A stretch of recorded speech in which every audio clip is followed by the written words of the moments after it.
Hello friends, अस्सलामुअलैकुम and welcome back to my channel.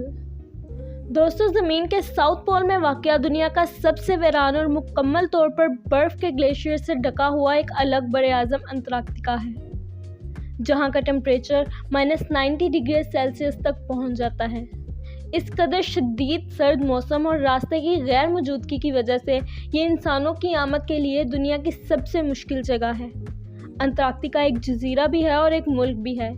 ये दो हिस्सों यानी मशरक़ी और मगरबी अंटार्कटिका में तकसीम है और ये दुनिया का 5वां सबसे बड़ा और ठंडा तरीन जजीरा है जो किसी की भी मलकियत नहीं है। दोस्तों, बर्फ़ की इस हैरत अंगेज़ दुनिया में बहुत से ऐसे राज दफन हैं जिनके बारे में हम इंसान कुछ भी नहीं जानते। इसीलिए इतनी मुश्किलात के बावजूद दुनिया के 10 से 15 साइंटिस्ट ही यहाँ पर आर्जी तौर पर रिसर्च के लिए मौजूद हैं, जो कि ये जानने की कोशिश कर रहे हैं कि बर्फ़ की इस दुनिया के अंदर ज़िंदगी कैसे चल रही है। दोस्तों, यहाँ कोई टाइम जोन मौजूद नहीं है और हमारी पूरी ज़मीन का तकरीबन 75% फ्रेश वाटर यहाँ पर मौजूद है। इसके अलावा कुछ समुद्री मखलूक़ात जिन्होंने अपने आसपास के माहौल और टेम्परेचर को अडॉप्ट कर लिया है, दुनिया में सिर्फ अंटार्कटिका में ही पाई जाती हैं। दोस्तों, अगर बर्फ़ से ढके इस सर्द इलाके को एक लफ्ज़ में बयान किया जाए तो आप इसे बर्फ़ से बना एक ग्लेशियर कह सकते हैं, जो कि 14 मिलियन स्क्वायर किलोमीटर के रकबे पर फैला हुआ है, जहां ना तो सूरज की रोशनी पड़ती है, ना सब्ज़ा है और ना ही ज़मीन नज़र आती है। दोस्तों, मुमकिन है कि आप लोगों ने अंटार्कटिका के बारे में बहुत कुछ देखा हो और फिर इंटरनेट और टीवी पर इसके बारे में बहुत कुछ पढ़ा भी हो, लेकिन दोस्तों आपको बताते चलें कि अंटार्कटिका के बर्फ़ में पेंगुइन्स के अलावा कई ऐसे पुरस्कार क्रिएचर्स और राज डिस्कवर किए गए हैं जिनके बारे में जानकर आप हैरान हो जाएंगे। तो दोस्तों, अगर आप भी बर्फ़ की इस दुनिया को एक्सप्लोर करना चाहते हैं तो मेरी इस वीडियो को एंड तक ज़रूर देखें। Underground lakes. दोस्तों, ऊपर से देखने में अंटार्कटिका में बर्फ़ के सिवा कुछ नज़र नहीं आता, लेकिन दर हकीकत इसके अंदर एक ऐसी पुरस्कार दुनिया बाद है जो कदीम राजों को छुपाए हुए है। दोस्तों, यहाँ ज़ेरे ज़मीन पानी की नदी मौजूद है, जो कि साइंटिफिकली तौर पर बज़ाहिर तो मुमकिन नहीं, लेकिन पानी के प्रेशर और ज़मीन के कोर के टेम्परेचर की वजह से इस पानी का टेम्परेचर नॉर्मल रहकर यहाँ समुद्री मखलूक़ात को रहने के काबिल भी बनाता है, जो कि कुदरत का एक निज़ाम है। दोस्तों, इस पूरे इलाके की सबसे बड़ी लेक का नाम लेक वॉस्टोक है, जो कि 4 किलोमीटर बर्फ़ की लंबी तह के नीचे मौजूद है और ये लेक कनाडा की लेक ओंटारियो के बराबर है।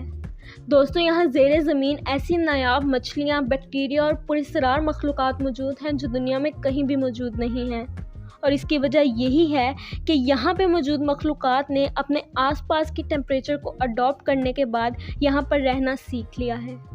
साइंटिस्ट इन मखलूक़ात पर रिसर्च करने के बाद ये सब कुछ जानने की कोशिश कर रहे हैं कि आज से करोड़ों साल पहले हमारी दुनिया में यहाँ कौन रहता था। Blood waterfalls. दोस्तों, जैसे कि नाम से ही जाहिर है कि खूनी पानी का झरना। दोस्तों, 1911 में एक ऑस्ट्रेलियन जियोलॉजिस्ट अंटार्कटिका की सैर पर निकले और अपने सफ़र के दौरान इन्हें अचानक इस वाटरफॉल के पास से गुजरने का इत्तेफाक हुआ, जो दिखने में ऐसे लग रहा था जैसे बर्फ़ से खून का चश्मा बह रहा हो।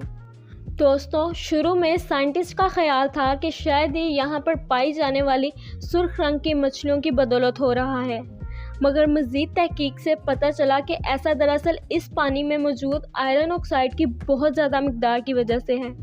लेकिन असल सवाल तो ये कि इस पानी में मौजूद मछलियाँ और बाकी जानदार अपनी ज़िंदगी यहाँ कैसे गुजार रहे हैं, और इसी पर मज़ीद रिसर्च आज भी जारी है। Singing mountains.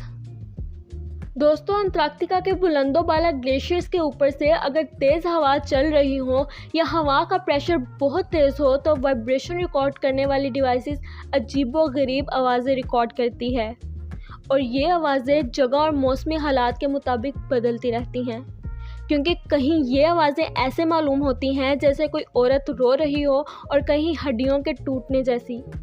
दोस्तों, सुनने में ये बात बहुत अजीब लग रही होगी, लेकिन ये हकीकत है और इसे हर शख्स एक डिवाइस का इस्तेमाल करके सुन सकता है।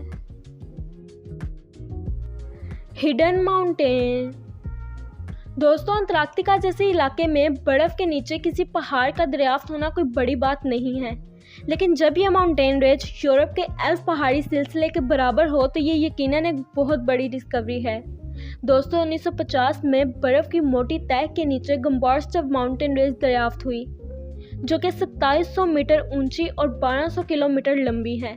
लेकिन इससे भी ज़्यादा हैरानगी की बात तो ये है कि साइंटिस्ट को इस पहाड़ी सिलसिले की जांच करते वक्त पता चला कि ये तकरीबन 1 बिलियन साल पुरानी है। लेकिन दोस्तों, जियोलॉजी के कानून के मुताबिक ये पहाड़ियाँ वक्त के साथ साथ इरोजन की वजह से छोटी होकर ख़त्म हो जाती हैं, लेकिन इन पहाड़ियों को बर्फ़ की तह ने बचा कर रखा, वरना ये भी आम पहाड़ियों की तरह 400 से 500 मिलियन साल तक ख़त्म हो जाती। Elongated skulls. दोस्तों, 2014 में अंटार्कटिका में 3 अजीब तरह के ह्यूमन स्कल्स दरियाफ्त किए गए, जिन्हें इंसानों के रिमेनिंग एक्सटिंक्ट्स भी कहा जाता है, और इनका नाम फिर एलोंगेटेड स्कल्स रखा गया क्योंकि ये माथे से ऊपर की तरफ बहुत ज़्यादा लंबे हैं। दोस्तों, नॉर्मल स्कल्स के मुकाबले में ये स्कल्स बहुत मुख्तलिफ थे। साइंसदानों का ये मानना था कि खोपड़ियों की ऐसी शक्ल बचपन से ही अजीब आदतों से बनती है। ये आदतें हज़ारों साल पहले एंशिएंट सिविलाइजेशन में पाई जाती थीं। इसी तरह की खोपड़ियाँ आर्कियोलॉजिस्ट को इजिप्ट और पेरू से भी मिल चुकी हैं। इसी वजह से साइंटिस्ट का मानना है कि हज़ारों साल पहले अंटार्कटिका में भी लोग बसते थे और उनका ताल्लुक एंशिएंट इजिप्ट सिविलाइजेशन से ज़रूर था। दोस्तों, ये सब जानने के बाद क्या आप अंटार्कटिका का विज़िट करना चाहेंगे? कमेंट बॉक्स में अपनी राय का इजहार ज़रूर करें।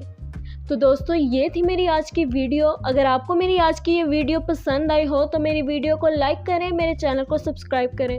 मिलते हैं आपसे अगली वीडियो में, तब तक के लिए अल्लाह हाफिज़।